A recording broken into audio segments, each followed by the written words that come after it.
Hello everybody, or welcome back. My name is Anna. Hope you're doing well today. If you don't know me, I'm a clinical psychology doctoral candidate. We talk about real life applications to psychology here.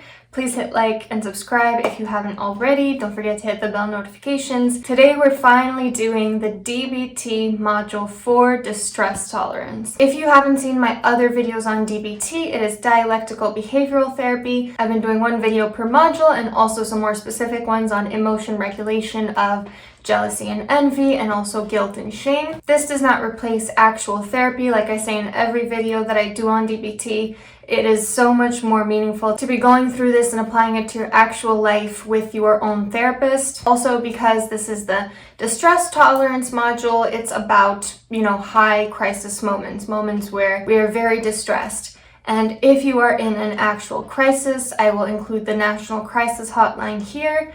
Please don't hesitate to reach out if you need it. This is more for psychoeducation than anything else, but if this is something that's useful to you or you're interested in learning more about DBT, let's go into the video. So distress tolerance is about tolerating highly painful events, urges, and intentions. You're in crisis when a situation is highly stressful, it's short term, so it's not like you lost your job and now you're in crisis until you find one. No, it's really something more like finding out that you lost a job, for instance, and it creates an intense pressure to resolve the crisis now. When we're really in distress, we really want to solve it now, we really want it to end, we want the emotions to stop, we just want to solve it. You use the crisis survival skills, which I will talk about in a moment, when you have an intense pain that can't go away quickly, when acting on your emotions would only make things worse, when the emotional side of your mind threatens to overwhelm you, and the arousal is extreme, but the problems that you have can't be immediately solved. So let's say that you had a huge argument with someone in your life, they're not receptive to amending it, and suddenly you're freaking out. They've told you they never want to speak to you again, so reaching out would only make matters worse. You're really emotionally dysregulated, you're really distressed, you're shaking. That's when you would be in maybe a situation where you could use these survival crisis skills. So we have the STOP skill. And the STOP skill is an acronym. Make some space to put it here on the screen. The S stands for stop, the T stands for take a step back, the O stands for observe, and the P stands for proceed mindfully. So stop. Stop means don't just react, stop, freeze, don't move a muscle, stay in control. Take a step back means take a break, let the situation go, take a deep breath, don't let your feelings make you act impulsively. Maybe go into another room, remove yourself from the situation or the person upsetting you. Observe means notice your internal and external experience. What is the situation? What are you thinking and feeling? What are others saying or doing? And proceed mindfully means act with awareness. Consider not just your own thoughts and feelings, but other people's potential thoughts and feelings. Think about your goals. Ask, which actions will make me more likely to get to those goals? Which actions will make the situation better or worse? Another crisis survival skill is called the pros and cons. So this is when you have to decide between two courses of action during a crisis. Let's say, I really want to make up with this person that I'm fighting with. I'm going to go knock on their door until they open, or I could let things fizzle over and then see if they reach out to me in the next week or two. So you make a list of the pros and cons depending on your crisis urges, and try to remember past consequences. Has this ever happened in the past? Have you ever been in a similar parallel situation? How did that work out for you? And then also make a pros and cons list for resisting the crisis urge. And here, try to really focus on the positive consequences of what would happen if you didn't do what your urge was to immediately do. So practice this before a crisis, preferably. Like if, for instance, you have a really turbulent relationship with your mom, make these lists before an actual argument starts so that you'll prepare and know how to react to it when it actually does happen. Because when we're in the moment, it's much harder to think that way and to see all the trajectories. And then when you're actually in an overwhelming crisis, review the list or create one if it's a novel situation, something you weren't expecting and have never had a chance to do this pros and cons list. The next survival crisis skill is tip your body chemistry. Another acronym. T is for tip the temperature of your face with cold water, I is for intense exercise, and P is for paced breathing. So Tip the temperature of your face with cold water. So hold your breath and put your face, your eyes, and your cheeks in a bowl of cold water or on an ice pack for about 30 seconds. Because what happens here is you are triggering your dive response. Your dive response is what happens when you dive into cold water. It can take 15 to 30 seconds to start, but basically your heart slows down, your blood flow is reduced to your non-essential organs and instead is redirected to your brain and your heart, and it can also help you regulate your emotions. Intense exercise can also help your body when it's revved up by an emotion.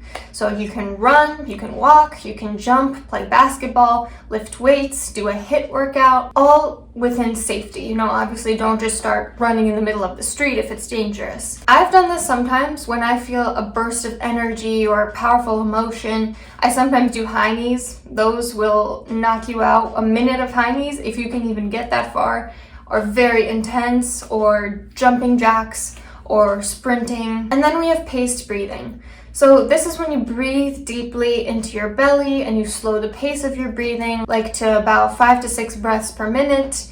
You breathe out more slowly than you breathe in. Like, let's say you breathe in for 5 seconds and then you breathe out for 7 seconds. And actually there's another P to the tip your body chemistry, which is paired muscle relaxation. This is really talking about progressive muscle relaxation paired with breathing exercises.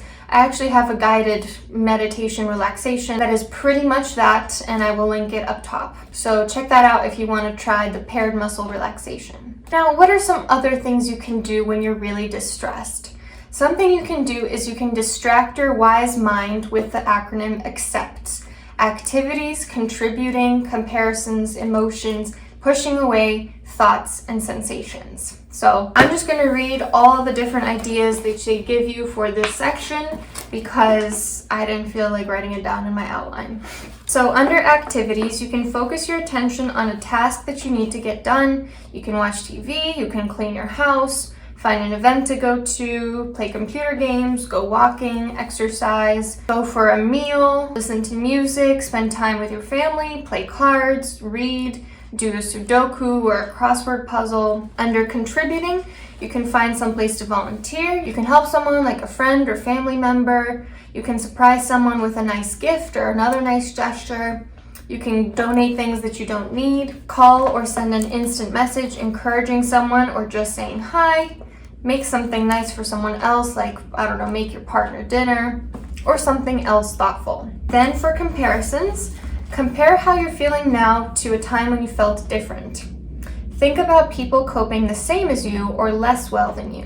Compare yourself to those less fortunate. Watch reality shows about others' troubles, read about disasters or others' suffering. Then there's also emotions. You can read emotional books or old letters, watch an emotional TV show, listen to emotional music, watch scary movies, comedies, soothing music, or music that fires you up. And whatever emotion it is that you're feeling, so let's say that you're feeling really angry, do something that's not that. So if you're feeling really angry, maybe put on really happy music or maybe even sad music to get you less aroused, which is a component of anger. With pushing away, you can push the situation away by leaving it for a while. You can leave the situation mentally. You can build an imaginary wall between yourself and the situation or the person you're having a conflict with. You can block thoughts and images from your mind. You can refuse to think about the painful situations. You can put the pain on a shelf. You can deny the problem for just a moment. So kind of visualizing you putting your problems someplace very specific or just removing yourself, putting some distance between you and the problem. For thoughts, you can count to 10, count colors in a painting or a poster or out the window. You can repeat words to a song in your head. You can do a puzzle, you can watch TV or read. And for sensations, you can squeeze a rubber ball. You can listen to very loud music. You can hold ice in your hand or your mouth, or you can put a lemon under your tongue. You can go out in the rain or snow, and you can take a hot or cold shower. So these are all ways to distract yourself with the acronym ACCEPT. Then you can also self-soothe with the 5 senses. So with vision, you can look at the stars, look at pictures in a book, look at a flower, look at a pleasing room, light a candle and watch the flame, look at nature, look at the sunrise or sunset. For hearing, you can listen to music, Pay attention to the sounds of the city or of nature. Sing to your favorite songs. Learn to play an instrument. Be mindful of whatever sounds you're hearing around you in that moment. With smell, you can use something that smells nice in terms of skincare, like shower gel, body butter, shampoo, cologne, lotion. You can burn incense or a scented candle. You can open a package of coffee and inhale the aroma. You can boil cinnamon, maybe make cookies or something.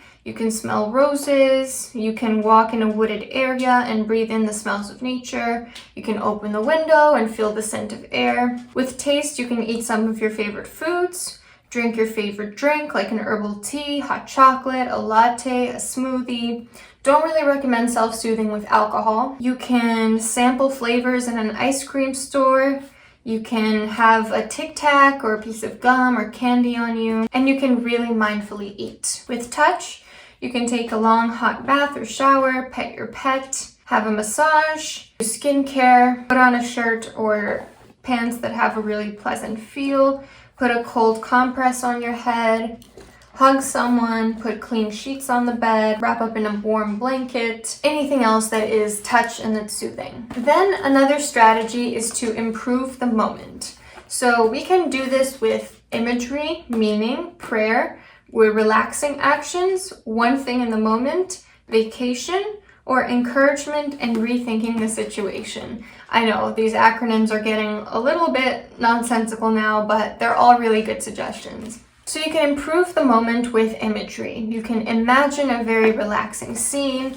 You can imagine basically positive visualization. Try to describe as vividly as possible, let's say your favorite place. Make up a calming fantasy world.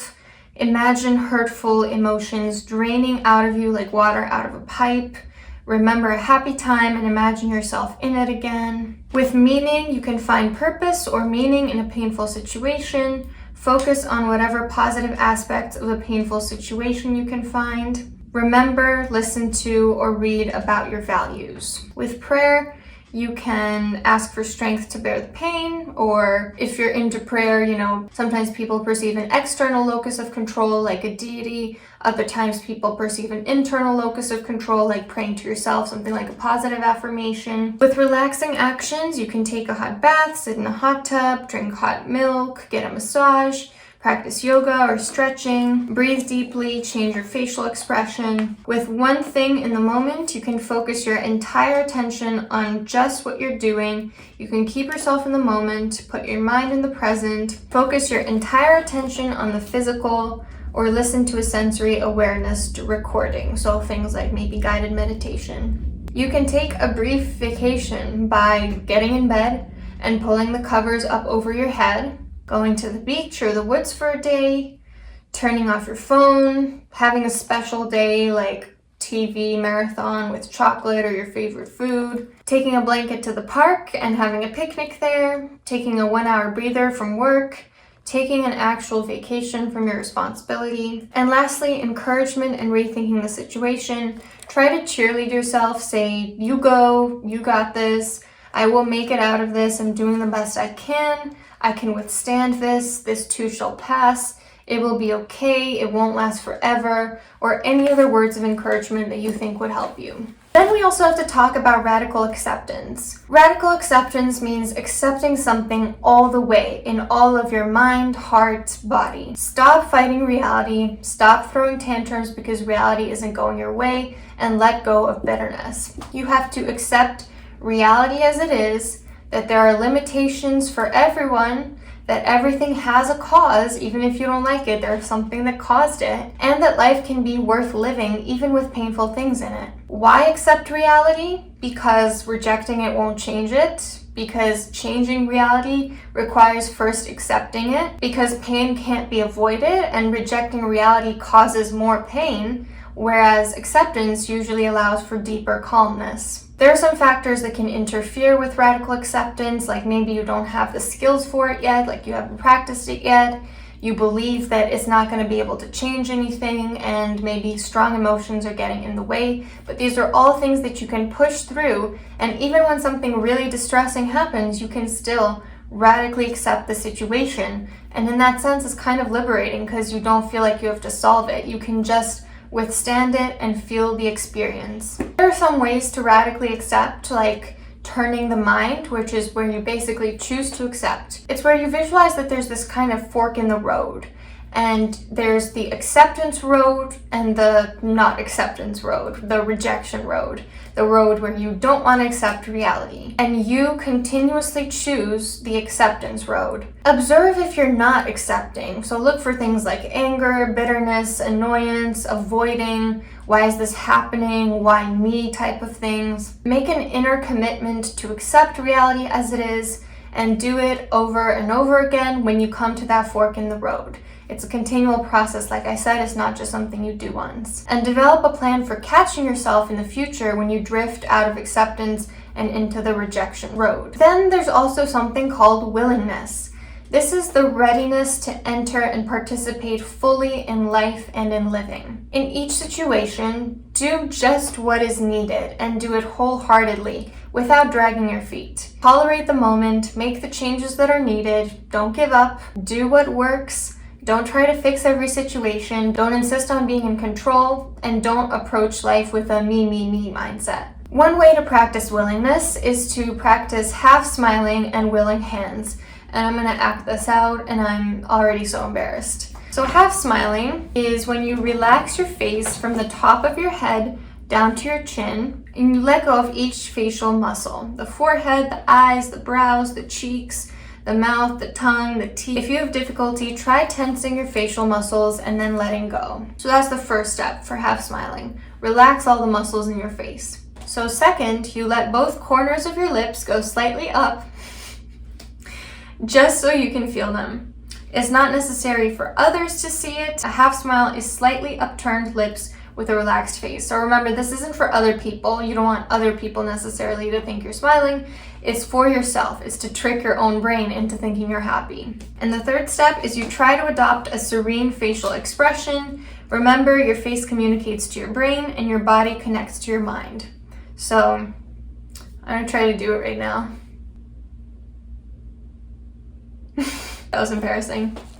Then there's willing hands. So if you're standing, you drop your arms down from your shoulders. You keep them straight or bent slightly at the elbows. And with your hands unclenched, you turn your hands outward, with thumbs out to your sides, palms up, fingers relaxed. If you're sitting, like I am, you place your hands on your lap or your thighs, and with your hands unclenched, you turn your hands outward again, with your palms up and your fingers relaxed. If you're lying down, you put your arms by your side, your hands are unclenched, you turn your palms up with your fingers relaxed. Half smiling and willing hands help you accept reality with your body. If your mind doesn't want to accept it yet, at least your body will signal to your brain, hold on, I think we're accepting reality now. The next section is called Allowing the Mind, which is about mindfulness of current thoughts. So you observe your thoughts as transient, as coming and going, not as permanent, not as suppressed, not as judged, just simply thoughts that come in and out that you acknowledge. And you adopt a curious mind. You say, where did my thoughts come from? I just thought about tamales right now. Where did that come from? You remember that you are not your thoughts. You don't necessarily act on them, and you have at times had very different thoughts. Your thoughts don't make you. They don't make you a bad person. They don't make you who you are. Try not to block or suppress thoughts. Don't let them avoid any sensations. Repeat your thoughts in a silly way that takes away their power, like singing as fast as you can, repeating them over and over, imagining them as recordings, getting all tangled up, or only as sounds, like in a language you can't even understand. It really takes away the power. Then kind of the next subsection that I want to talk about is about abstaining from things that you are addicted to. It could be substance, but it could also be attention, speed driving, coffee, cheating, computer, dieting, your phone, food, gossiping, lying, sleeping, smoking, shopping, sports, TV, texting, video games, and so on. Anything can be a vice, something that you overdo, something that you do compulsively, kind of a negative coping mechanism. So what we're talking about here is we have to combine both abstinence and harm reduction. So these are two models of substance abuse in psychology. Abstinence is where you completely swear off the addictive behavior, and it has been shown that people who commit to abstinence tend to stay off their vice for longer. But on the other hand, there's also harm reduction, which is more about acknowledging that there will be slips and rather minimizing the damage, but not demanding perfection. So a clear mind is a combination of the two. You're clean, but you also remember that relapse is not impossible. You're not Superwoman or Superman now that you have abstained from this thing for 2 weeks, let's say. You enjoy success, but you also expect certain urges and triggers, and so you plan accordingly. For when you feel tempted, you know what to do already. You also need to have community reinforcement.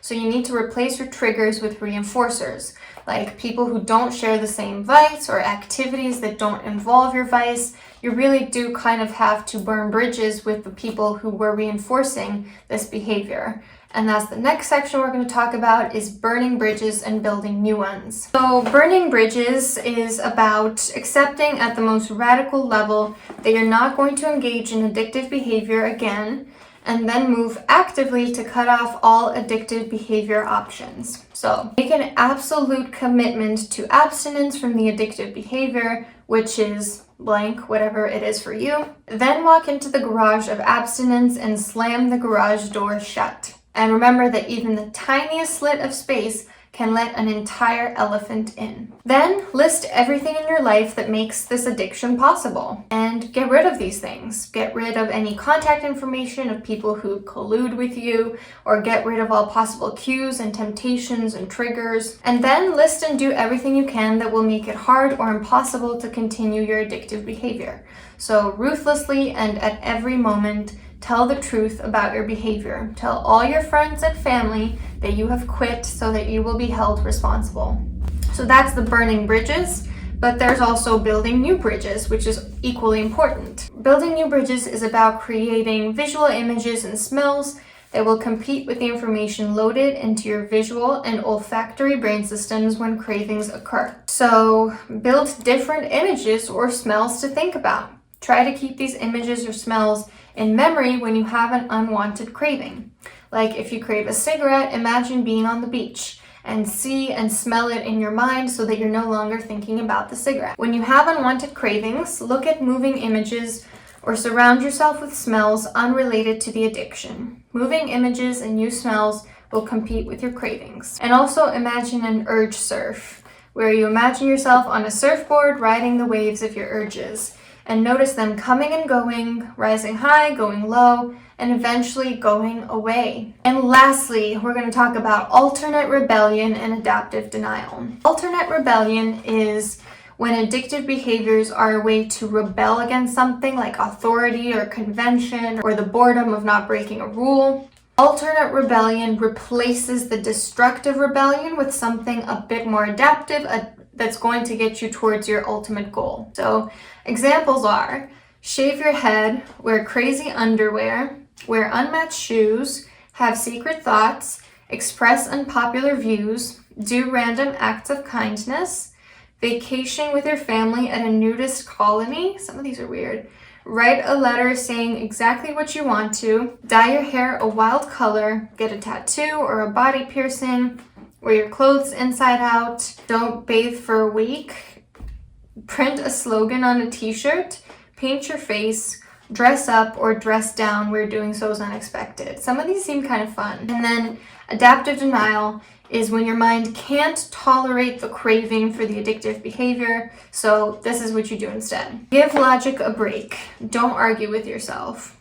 When the urges hit, deny that you want the problem behavior or substance. Convince yourself you want something other than the problem behavior. So for example, if you want a cigarette, reframe that as you really want a flavored toothpick. Or if you really want to gamble, reframe that as you really want to eat a fruit. It can be whatever you want, depending on what your problem is and also on what the replacement behavior is. It's forming this new association in your brain where you're replacing it with something healthier or less compulsive. And put off your addictive behavior. Just put it off for 5 minutes or put it off another 5 minutes after that, and so on and so on. Each time saying, I only have to stand this for 5 minutes. Remember, if we do them in increments where it's more manageable, we're more likely to adhere to it than if we set this huge, massive goal that we almost are certainly going to relapse from. Basically, what you're telling yourself with this is not forever, I can stand this right now. So we are done with the DBT series.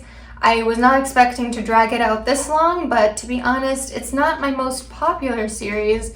So sometimes it's kind of hard to convince myself because it's also one of the most effortful videos to do. But now I'm really glad that it's out there and I hope that it helps you. Big shout out to Marshall Linehan for creating DBT and for this manual, and I certainly use it on myself and my clients all the time, and I hope it's helpful for you too.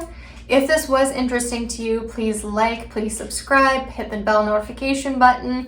I hope you have a great day and see you soon.